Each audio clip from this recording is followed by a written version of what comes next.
कर अभी बहुत दूर जाना है, संघर्ष कर अभी बहुत दूर जाना है।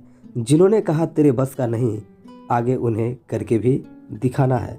तो स्टूडेंट, इसी उम्मीद के साथ कि आपका आने वाले दिनों में रिजल्ट अच्छा हो, मैं आ गया राहुल निषाद करियर पॉइंट 900 के यूट्यूब चैनल पर, और मैं आज आप सभी 12th के स्टूडेंट को बिहार बोर्ड के एक और फिजिक्स का बहुत ही सुंदर और वीवीआई क्वेश्चन बताने जा रहा हूं।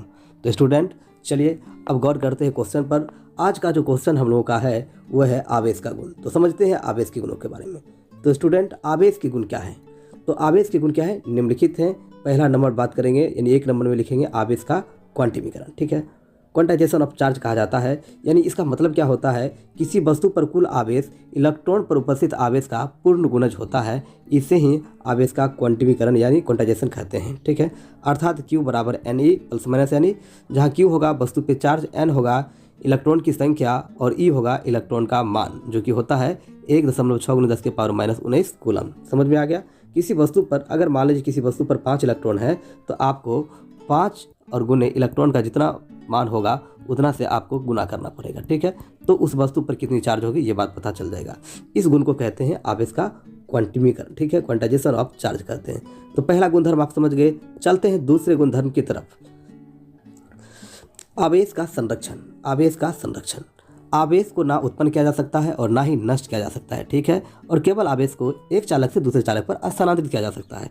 इसी को कहते हैं आवेश का संरक्षण का सिद्धांत। ठीक है, तो आपको दूसरा नंबर में आवेश का संरक्षण का सिद्धांत हो गया। चलिए स्टूडेंट, नेक्स्ट बात करते हैं तीसरा नंबर, आवेश की योज्यता। आवेश की योज्यता क्या होता है?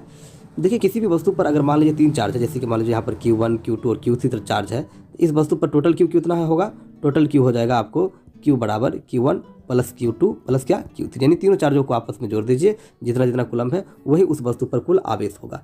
ठीक है स्टूडेंट, तो इसका मतलब आपको समझ में आ गया कि अगर वस्तु पर कई चार्ज होंगे तो उन सभी चार्जों को आपस में जोड़ देंगे तो उस वस्तु पर कुल चार्ज निकल जाएगा।